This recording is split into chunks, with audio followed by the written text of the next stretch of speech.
Halo, assalamualaikum warahmatullahi wabarakatuh. Kembali lagi sama aku Nafisa Alam di hari ke-25 kita karantina karena ada wabah COVID-19. Teman-teman tetap semangat di rumah dan juga tetap melakukan hal-hal positif dan jangan lupa belajar karena kita tetap melakukan kuliah online.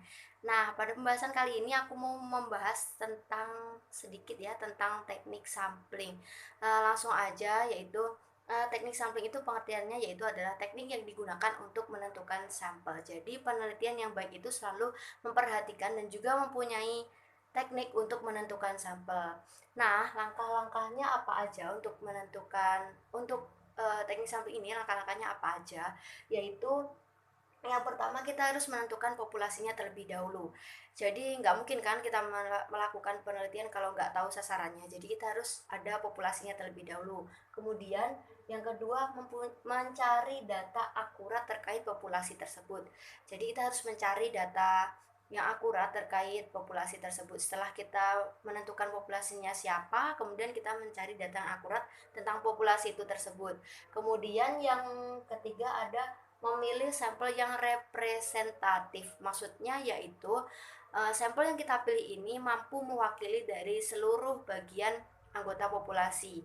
Kemudian yang keempat ada menentukan jumlah sampel. Nah, tujuannya untuk apa sih teknik sampling ini? Tujuannya yaitu untuk supaya kita bisa lebih produktif atau lebih cepat atau lebih hemat dalam hal waktu, biaya, tenaga, kemudian jumlah objeknya. Kita juga bisa mengurangi jumlah objeknya. Kemudian yang kedua, kita bisa membuat simpulan dari berbagai banyak fenomena. Biasanya kan kita kesusahan teman-teman. Nah, dengan menggunakan teknik sampling ini itu mempermudah kita untuk walaupun kita untuk mengambil apa ya namanya fenomena, simpulan dari berbagai fenomena. Walaupun banyak fenomenanya, tapi kita bisa menentukan dengan cepat seperti itu. Kemudian yang ketiga ada menonjolkan sifat umum populasi. Nah, teknik sampling ini jenisnya ada dua, yaitu ada probability sampling dan juga yang kedua ada non probability sampling. Nah, probability sampling itu artinya teknik yang digunakan untuk menentukan sampel dan dia memberikan peluang kepada seluruh anggota populasi untuk dijadikan atau untuk dipilih menjadi sampel. Nah, ini jenisnya ada empat, yaitu ada simple random sampling. Apa itu? Yaitu pengambilan sampel anggota populasi dilakukan secara acak tanpa memperhatikan tingkatan dalam populasi itu tersebut.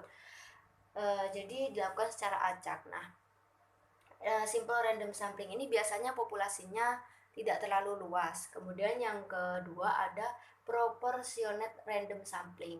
Digunakan pada populasi yang mempunyai susunan bertingkat. Digunakan bila populasi mempunyai anggota yang tidak homogen dan bertingkat secara proporsional. Seperti itu, teman-teman. Yang ketiga ada disproportionate stratified random sampling, yaitu digunakan untuk menentukan jumlah sampel sampel bila populasinya berstrata bertingkat tetapi kurang proporsional. Uh, yang keempat ada cluster sampling atau area sampling, yaitu teknik pengambilan sampel yang digunakan bila populasi terdiri dari kelompok-kelompok individu atau cluster. Nah, cluster sampling ini biasa digunakan pada populasi yang agak luas daripada simple random sampling tadi. Kemudian masuk yang kedua yaitu non probability sampling. Pengertiannya yaitu dia tidak memberikan peluang kepada anggota populasi untuk dipilih dijadikan sebagai sampel. Nah, di sini ada enam jenisnya, yaitu ada systematic sampling. Systematic sampling ini teknik penentuan sampel berdasarkan urutan dari anggota populasi yang telah diberi nomor urut seperti itu. Kemudian kuota sampling ini teknik untuk menentukan sampel dari populasi yang memiliki ciri-ciri tertentu sampai jumlah atau kuota yang diinginkan itu terpenuhi. Kemudian yang ketiga ada accidental sampling. Accidental sampling itu penentuan sampel berdasarkan kebetulan. Jadi ketika peneliti melakukan penelitian tiba-tiba ada orang yang lewat atau kebetulan bertemu dengan peneliti itu bisa dijadikan sampel tanpa harus mencari terlebih dahulu karena kebetulan ya teman-teman.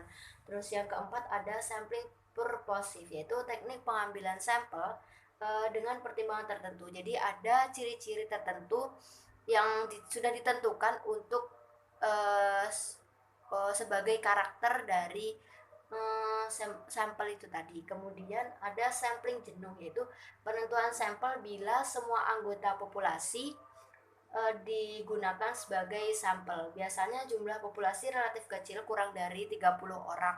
Kemudian yang terakhir ada snowball sampling. Jadi teknik pengambilan sampel yang awal mula jumlahnya kecil, kemudian sampel ini disuruh memilih teman-temannya untuk dijadikan sampel seperti itu.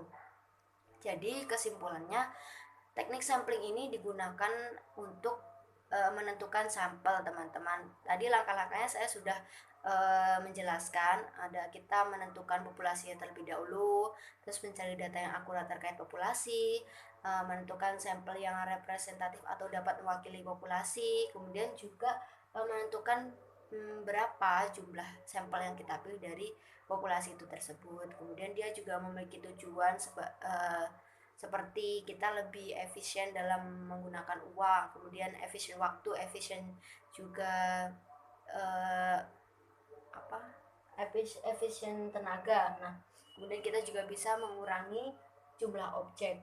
Terus kita juga bisa menggunakan membuat simpulan dari berbagai banyak fenomena, dan ini mempermudah kita untuk melakukan penelitian seperti itu. Dan teknik sampling ini jenisnya ada dua, yaitu probability sampling dan non probability sampling. Kalau probability itu dia memberikan peluang untuk anggota populasi untuk dipilih menjadi sampel. Kalau non probability sampling itu tidak memberikan peluang kepada anggota populasi untuk dijadikan sampel.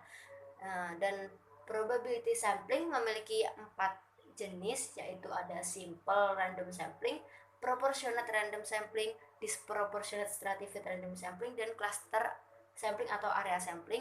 Kemudian untuk non probability sampling memiliki 6 jenis, yaitu ada systematic sampling, quota sampling, accidental sampling, sampling purposive, sampling jenuh, dan juga snowball sampling. Mungkin itu aja yang bisa aku jelasin pada pertemuan kali ini.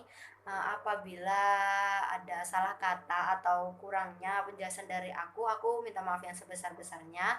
Uh, Oke, terima kasih. Aku tutup.